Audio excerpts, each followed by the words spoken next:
membres du jury et merci au public pour votre présence. Je vous présente mon travail doctoral qui porte sur les représentations des parents et des enseignants de Polynésie française au sujet de l'école. Donc cette recherche doctorale a été menée pendant 4 années sous la direction de Rodika Elinkai et d'Era Gabillon au sein du laboratoire ISTCO de l'Université de la Polynésie française. Pour me présenter brièvement, je vis en Polynésie depuis 14 ans. Je suis arrivée en Polynésie en voilier, donc plutôt avec un regard d'exploratrice, on va dire. Et j'ai vécu d'abord dans les archipels éloignés, en particulier au Tuamotu, le plus longtemps au Tuamotu, avant de venir dans l'archipel de la Société, juste une année à Tahiti, et actuellement je vis à Raiatea, dans les îles sous le vent. Et mon premier contact avec l'école polynésienne, ça a plutôt été par le biais des familles. Dans les archipels éloignés, j'ai été sensibilisée dès mon arrivée en fait aux problématiques de scolarisation auxquelles sont confrontées les familles des archipels éloignés, en particulier liées au fait qu'il n'y a pas d'établissement secondaire dans la plupart de ces îles isolées. Et dans un second temps, je suis devenue enseignante d'abord contractuelle, puis stagiaire, puis titulaire pendant 2 ans. Et donc j'ai vu l'autre aspect, l'aspect enseignant de l'école. Et voilà, donc j'ai bien sûr plusieurs impressions, expériences qui ont influencé mon questionnement et qui m'ont poussé à cette recherche. Mais dans le cadre de cette recherche, j'ai vraiment voulu essayer de mettre de côté mes propres ressentis, d'essayer au maximum de ne pas projeter mes propres représentations sur celles de mes participants et essayer d'être le plus neutre possible et le plus ouverte possible aux significations que pouvaient me livrer les participants.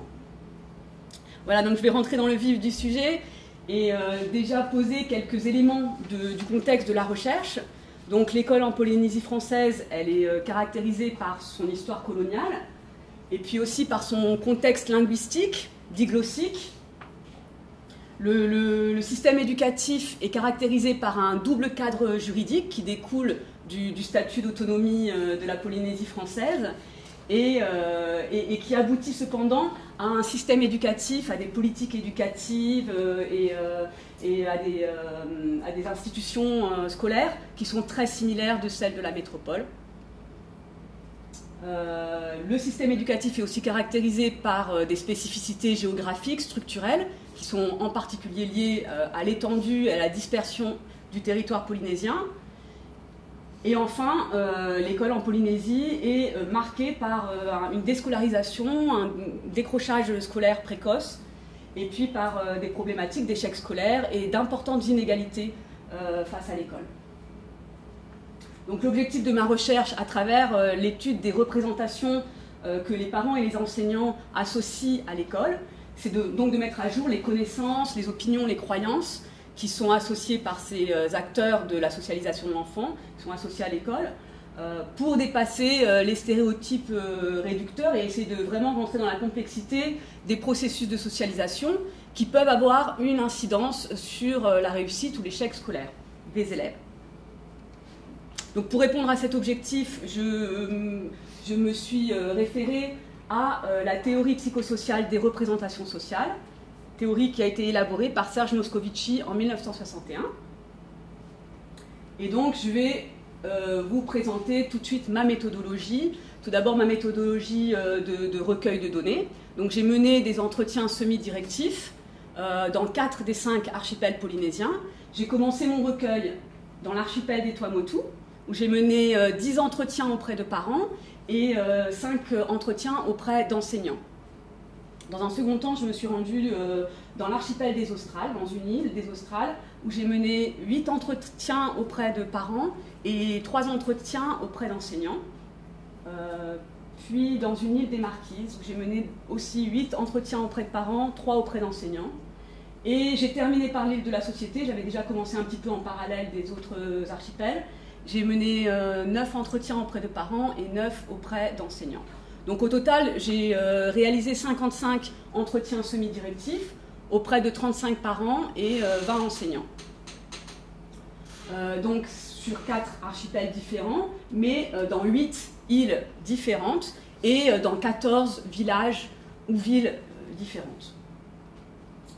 La durée moyenne de ces entretiens est d'1h33, avec des entretiens qui peuvent aller jusqu'à plus de 3 heures. Et donc ces entretiens ont été enregistrés, et mon volume total d'enregistrement est de 85h41. Et ensuite, ces enregistrements, enfin progressivement, ces enregistrements ont été intégralement transcrits. Et donc le corpus transcrit qui correspond au volume 2 de ma thèse correspond à un corpus de 2100 pages de transcription. Alors pour analyser ces données, j'ai opéré une triangulation conceptuelle, j'ai combiné plusieurs approches relatives aux représentations sociales, chacune de ces approches s'intéressant plus spécifiquement à un des aspects de la théorie des représentations sociales. Et donc moi j'ai combiné ces 3 approches pour m'intéresser à la fois au contenu, à la structure et à l'ancrage de la représentation. On viendra un petit peu plus en détail dans ces trois volets, ces 3 aspects de la représentation. Et puis j'ai opéré aussi une triangulation méthodologique. D'une part, mon approche générale de recherche s'inscrit dans l'approche de la grounded theory, que j'ai modélisée sous forme de spirale pour rendre compte en fait de la démarche itérative, de cette démarche inductive, donc qui consiste à partir des données pour arriver à une théorie, ou en tout cas à des propositions théoriques. Et donc la spirale rend compte de la démarche itérative et de l'interrelation entre les différentes étapes d'analyse et les procédures de recueil, d'analyse et de théorisation progressive. Et donc cette approche générale de recherche, je l'ai croisée avec des opérations méthodologiques que j'ai élaborées au fur et à mesure de ma recherche pour répondre à mes objectifs de mise à jour du contenu, de la structure et de l'ancrage de la représentation sociale.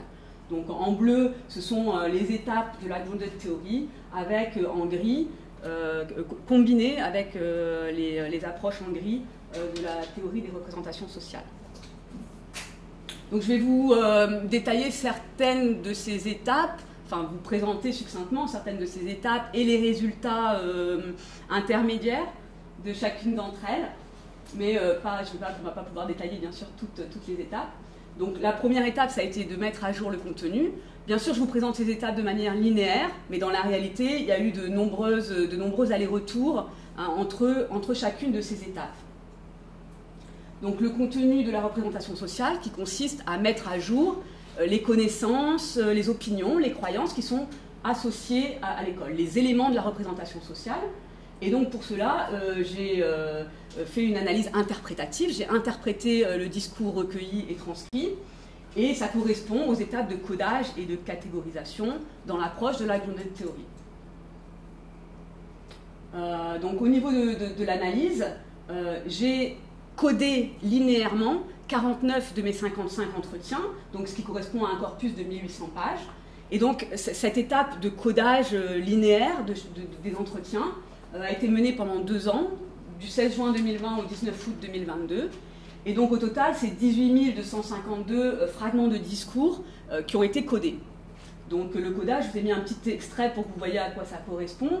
Ça correspond donc à mettre une étiquette conceptuelle à chaque petit fragment de discours.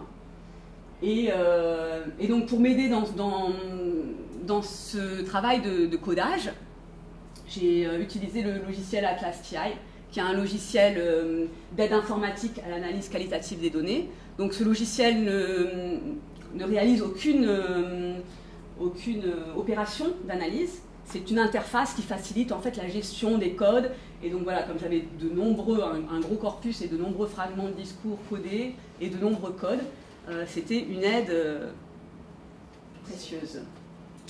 Et donc, à l'issue de ce travail de codage, bien sûr, j'ai eu beaucoup de codes, il a fallu essayer de les regrouper, créer des catégories, donc ça s'est fait aussi progressivement. Et avant d'entreprendre vraiment l'étude de la structure, il a fallu que je stabilise ces catégories, et j'ai abouti donc à 20 catégories relatives à l'école, donc à 6 thématiques de l'école. La thématique de des finalités de l'école, des enseignements et apprentissages scolaires, de l'institution scolaire, du climat relationnel de l'école, de l'implication parentale et des influences réciproques famille-école. Et puis j'ai obtenu aussi 4 autres catégories qui relèvent du thème connexe du contexte familial, mais qui ont une place très importante dans les discours. Au niveau donc de la structure de la représentation sociale, qui consiste à voir comment ces différents éléments mis à jour sont organisés entre eux, et qui consiste en particulier à mettre à jour les éléments qui sont centraux dans la représentation sociale. Donc pour ça, pour déterminer les éléments centraux, j'ai réalisé une double analyse de fréquence et une analyse de co-occurrence que je vais vous présenter rapidement. Donc selon la théorie des représentations sociales, et particulièrement l'approche structurale qui s'est intéressée à cet aspect particulier de la structure de la représentation et de la manière dont les différents éléments sont liés entre eux, selon cette théorie, les éléments centraux sont à la fois indissociables de l'objet de la représentation et en même temps organisent l'ensemble de la représentation. Donc il ressort de ces caractéristiques théoriques que les éléments centraux vont être à la fois saillants, c'est-à-dire qu'ils vont occuper une place importante dans les discours, ils vont être consensuels, ils vont être partagés par la quasi-totalité des participants, et ils vont être structurants, c'est-à-dire qu'ils vont tisser des liens nombreux et variés avec les autres éléments de la représentation. Donc pour essayer de déterminer les éléments saillants, je me suis intéressée à la place de chacune des 20 catégories que j'avais trouvées par mon analyse interprétative. J'ai essayé de voir la place de chacune de ces catégories dans les discours, et donc j'ai mené une analyse de fréquence sur l'ensemble du discours. Pour déterminer les éléments qui étaient consensuels, donc là je me suis plutôt intéressée au taux de participants dont le discours contenait la catégorie. Et donc j'ai mené une analyse de fréquence parmi les participants. Et enfin, pour déterminer les éléments structurants, je me suis intéressée à l'abondance, la diversité et la densité des liens que chacune des catégories entretenait avec les autres catégories. Et donc pour ça, j'ai déterminé, avec beaucoup de tâtonnements, j'ai fini par déterminer 3 indicateurs. La valence, que j'ai emprunté aux chaînes cognitives de Batz, qui est un modèle qui a été élaboré dans la théorie des représentations sociales. La valence pour déterminer donc l'abondance des liens, le taux de dimension co-occurrente, et j'ai identifié les co-occurrences qui étaient égales ou supérieures à la moyenne des co-occurrences pour déterminer les liens qui étaient denses. Les co-occurrences correspondant à la concomitance dans les discours de 2 catégories.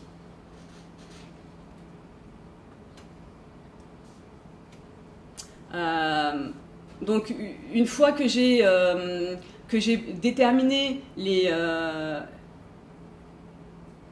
éléments qui étaient à la fois saillants, consensuels et structurants pour les parents, saillants, consensuels et structurants pour les enseignants, j'ai cherché ce qui l'était, à la fois saillant, consensuel et structurant, à la fois pour les parents et les enseignants.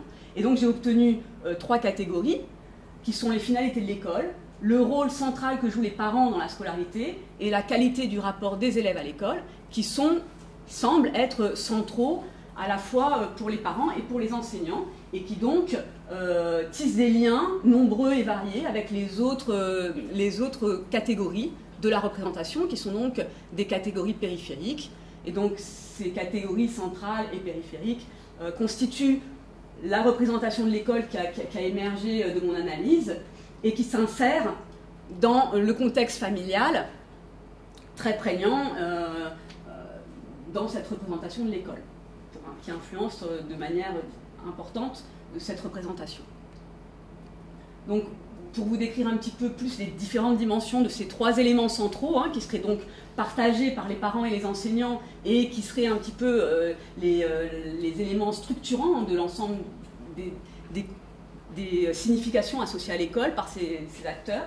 Il y a d'abord les finalités de l'école. C'est d'une part les attentes envers l'école, avec les aspirations scolaires ou, au contraire, les limites aux finalités de l'école. Et puis les finalités qui sont attribuées plus spécifiquement à l'enseignement scolaire, avec une finalité qui s'oriente plus vers la formation de l'individu, l'épanouissement dans les apprentissages de l'élève, ou une finalité plutôt axée sur la transmission de connaissances et l'obtention de résultats. La seconde catégorie centrale, c'est donc la qualité du rapport des élèves à l'école. Et cette catégorie a deux dimensions, une dimension positive et une dimension négative. Et chacune de ces dimensions comprend à la fois le rapport des élèves à l'institution, le rapport des élèves aux adultes de l'école et le rapport des élèves entre eux. Avec la dimension négative qui est beaucoup plus prégnante dans la représentation.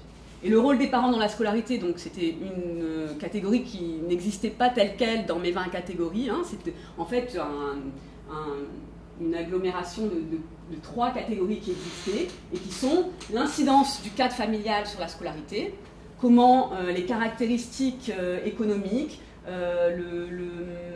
les modalités de l'éducation parentale ou les difficultés familiales et souffrances vécues au sein de la famille, influence, selon les participants, influence la scolarité des élèves.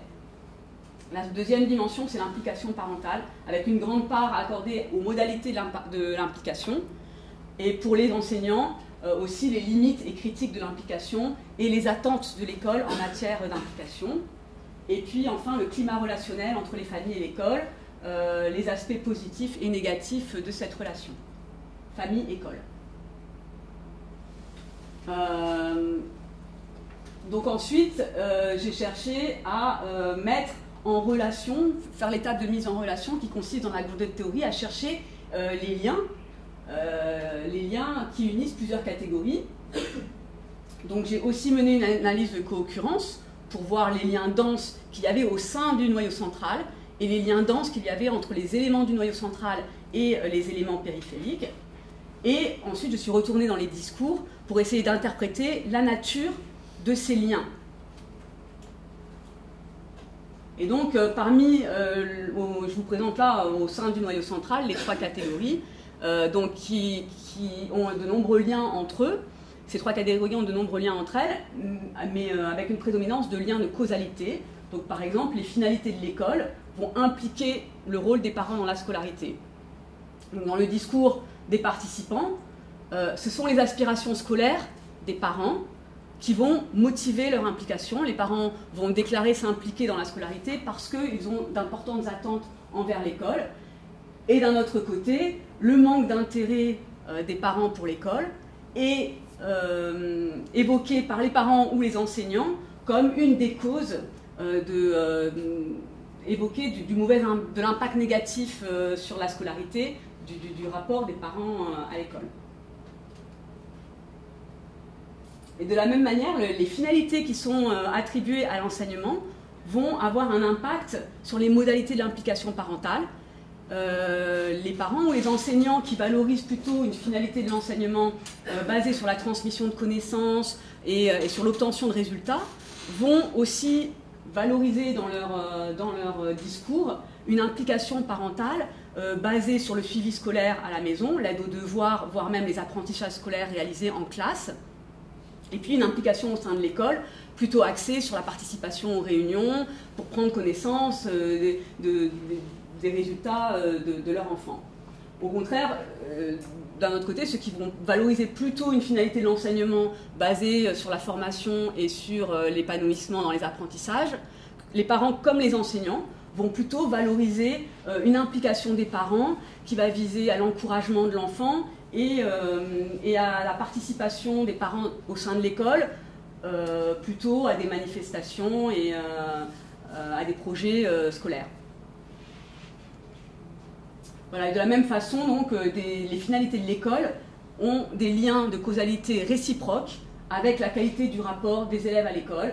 Donc pareil, les aspirations ou le manque d'intérêt à l'école va avoir un impact sur le rapport des élèves à l'école. Les visées d'épanouissement des enseignants vont avoir un impact sur le rapport positif à l'école. Et de l'autre côté, un rapport négatif des élèves à l'école va entraîner des sentiments de désillusion chez les parents. Et de nombreux liens entre le rôle des parents dans la scolarité et la qualité du rapport des élèves à l'école. Hein. C'est quand même notable juste de soulever que dans les discours, la qualité du rapport des élèves à l'école est beaucoup plus liée au rôle des parents qu'à l'institution scolaire elle-même, qu'à l'enseignement scolaire lui-même. Donc c'est surtout le rôle des parents qui va influencer la qualité du rapport, donc les modalités éducatives, et aussi le contexte familial, comme je l'ai dit, les difficultés, etc.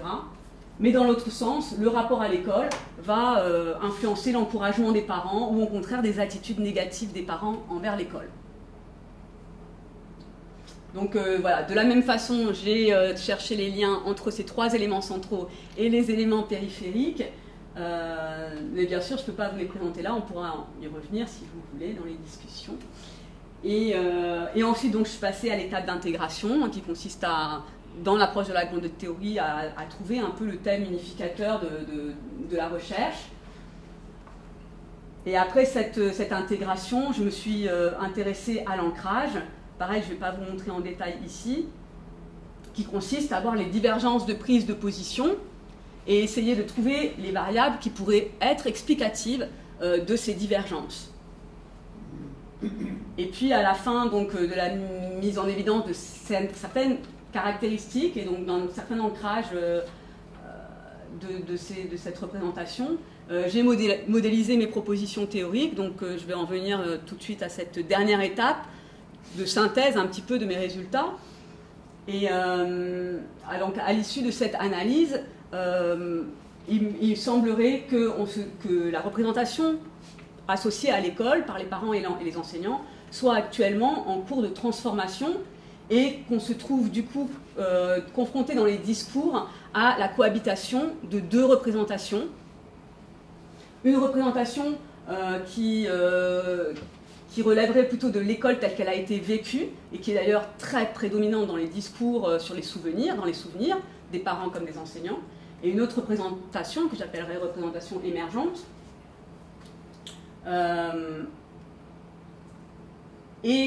Donc ces deux représentations cohabitent chez l'ensemble des participants, mais aussi chez la majorité des participants à l'intérieur d'un même discours. C'est-à-dire que la majorité des participants n'adhèrent pas à une des représentations, mais sont à la fois dans les deux représentations, cependant avec des divergences dans le degré d'adhésion à l'une ou l'autre de ces représentations.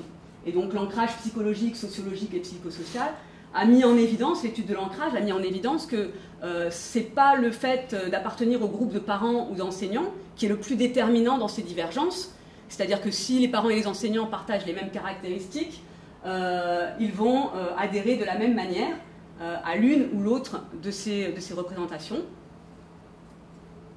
Par contre, certaines caractéristiques font que parents comme enseignants vont privilégier ces différentes caractéristiques de visée de l'enseignement ou de modalité de l'enseignement. Ceux qui privilégient la visée de transmission sont aussi les mêmes qui vont privilégier la sévérité à la fois dans la sphère familiale et scolaire. Et ceux qui valorisent la visée de formation et épanouissement sont aussi ceux qui vont valoriser le soutien, la bienveillance dans la sphère familiale ou scolaire et des formes de pédagogie qui va prendre en compte les différents apprentissages et la participation active des élèves en classe. Donc la première conception, je ne suis vraiment pas encore arrêtée sur comment nommer ces deux conceptions, donc que j'avais appelé dans mon manuscrit de thèse l'école traditionnelle, parce que c'est souvent comme ça qu'elle est évoquée par les participants, surtout ceux qui n'y adhèrent pas. Hein, c'était l'école des temps anciens, c'était l'école traditionnelle. C'est pas du tout par rapport à la tradition polynésienne, c'est vraiment par rapport au vécu. Donc l'école vécue, elle est vraiment marquée par des rapports de domination et d'autorité, avec des formes de violence physique, psychologique et symbolique entre les différents acteurs. Donc un discours important sur les violences dans la sphère familiale, aussi la sévérité du maître et l'autorité du maître envers l'élève, mais aussi envers les parents. et puis des violences psychologiques, des rapports d'autorité de la part de l'institution sur les enseignants.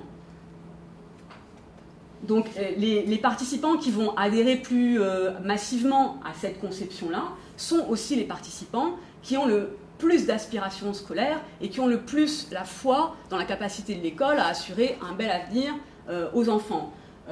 Et en particulier, donc, ils associent à l'école des finalités pragmatiques. Ils attendent de l'école qu'elle apporte les diplômes pour assurer un avenir radieux à leurs enfants. Et donc c'est pour ça qu'ils vont valoriser cette finalité de transmission et d'obtention de résultats. L'école, ça sert à apprendre les choses qui vont servir à obtenir les diplômes. Et à ces aspirations sont associées aussi des croyances associées à la réussite, qui consistent à considérer que la sévérité est indispensable à la réussite des élèves, que les apprentissages fondamentaux, en particulier lire, écrire en français, sont indispensables à la réussite, à l'obtention de diplômes et à l'insertion professionnelle, et que les familles ont une grande responsabilité dans cette réussite. Et donc ce sont ces croyances qui vont les pousser à valoriser la sévérité, qui est indispensable à la réussite, et un enseignement monolingue, et donc avoir tendance à imputer à la sphère familiale les difficultés que pourraient rencontrer les enfants au sein de l'école. Avec un discours vraiment, on a vu dans la place centrale du rôle des familles. Et pourtant, donc, ces différentes dimensions de cette représentation, donc ces différentes dimensions qui sont fortement liées entre elles, hein, qui tissent des liens très très nombreux entre elles, sont tous associés à des rapports négatifs à l'école, de la part des enseignants, un rapport des enseignants à leur métier négatif, un rapport négatif des élèves à l'école, des relations difficiles entre les familles et l'école. Donc les participants eux-mêmes qui adhèrent à cette représentation soulèvent les rapports difficiles et des émotions négatives, des affects négatifs très forts. Et donc la place centrale de ces émotions négatives m'a quand même poussé à m'interroger sur les liens entre les émotions et les représentations. Et selon la théorie des représentations sociales, d'importantes émotions négatives associées à un objet sont le signe d'un décalage entre la représentation que les individus se font de cet objet et la réalité vécue. Et donc, lorsque ces émotions négatives sont partagées par la majorité des membres d'un groupe, ces émotions conduisent à une modification de la représentation. Donc, mon hypothèse, c'est qu'il y a un décalage entre cette représentation de l'école vécue et la réalité vécue, et la réalité, oui.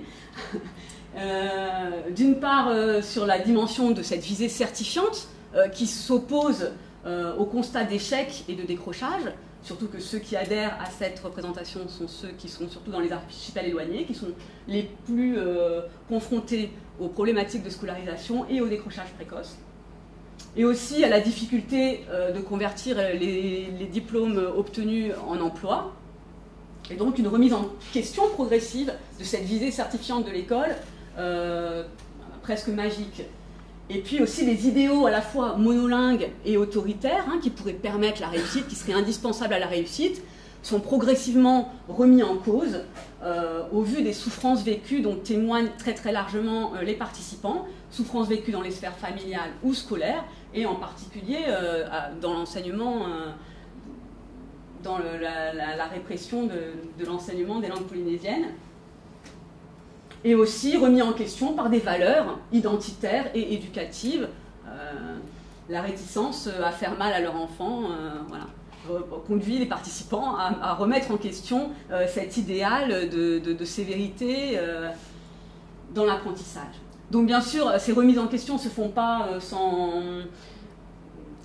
heurts, on va dire, et du coup, il apparaît de très nombreux mécanismes de rationalisation, ce qu'on appelle les schèmes étranges dans les discours, des tentatives d'expliquer les contradictions entre deux raisonnements opposés. Donc on pourra revenir sur des exemples comme ça de schèmes étranges qui apparaissent sur ces décalages. Et donc, après, ces mécanismes de rationalisation, en principe, ne durent qu'un temps, et progressivement émerge une nouvelle représentation. Et mon hypothèse est que donc on se trouve dans la situation de l'émergence d'une nouvelle représentation, et que j'appelle donc la représentation émergente, et qui va donc valoriser plutôt un enseignement bienveillant et épanouissant, et qui va plutôt viser à former des adultes de demain sans se focaliser uniquement sur l'obtention de diplômes. Donc voilà, valoriser la finalité de l'épanouissement, les modalités de bienveillance, tant dans la sphère familiale que scolaire, des modalités pédagogiques qui prennent en compte les différences d'apprentissage des élèves, qui permettent aux élèves d'être actifs en classe. Et puis, voilà, comme je l'avais dit, hein, des participations, des modalités de participation des parents basées plutôt sur l'encouragement et la fierté face aux réussites, et des rencontres à l'école plutôt informelles et sous forme de participation aux activités. Donc, sans doute, cette représentation est aussi influencée par le contexte international, les différents systèmes éducatifs et les différents systèmes scolaires qui valorisent cette bienveillance dans l'enseignement et dans l'éducation familiale. Mais il me semble qu'il y a un ancrage quand même de cette représentation dans la société polynésienne. D'abord parce que cette représentation est plus marquée, enfin la prédominance de cette représentation est plus marquée chez les parents que chez les enseignants. Donc il me semble qu'elle émerge plutôt de la société que de l'institution scolaire. Elle me semble avoir été impulsée plutôt par la société que par l'institution scolaire. Et puis, dans la finalité d'épanouissement, surtout dans le discours des parents, il y a la dimension prédominante de valorisation de la consolidation identitaire. Dans la formation de l'individu de demain, il y a transmettre à l'enfant qu'il sache d'où il vient, qui il est, qu'il garde le lien avec son île, avec ses racines. Et qui a aussi des liens très importants avec l'enseignement des langues à l'école. Et voilà, de nombreux liens entre les langues à l'école et les modalités pédagogiques de participation des élèves, d'implication des parents, hein, sur la fierté, sur l'implication au sein de l'école sous forme de participation à des manifestations, etc. Et donc, ces différentes dimensions sont quasiment toutes liées à des rapports positifs à l'école et à des affects positifs, pareil, de la part des acteurs, de tous les acteurs, à l'exception notable, toute une fois, des langues à l'école, qui, pour les enseignants, sont associées à des sentiments de désarroi, de détresse pédagogique, voilà, des affects négatifs. C'est la seule dimension qui a des affects négatifs uniquement pour les enseignants. Donc cette représentation émergente, les participants qui valorisent majoritairement à dominante de cette représentation émergente soulèvent aussi les faillites de l'école dans sa visée d'épanouissement de l'élève dans les apprentissages, et donc et aussi dans la prise en compte des différences d'apprentissage des élèves. Et donc ce sont aussi les participants qui vont le plus, parents comme enseignants, qui vont le plus soulever l'insuffisance de l'enseignement dans leur critique de l'institution scolaire. Et c'est ceux qui émettent le plus de limites aux finalités de l'école. Donc on peut s'interroger sur l'avenir de cette représentation qui semble elle-même en décalage avec la réalité telle qu'elle est vécue par ceux qui y adhèrent. Voilà, je vous remercie vraiment de votre attention. Maruru Yaoto, et je suis à votre disposition pour les questions.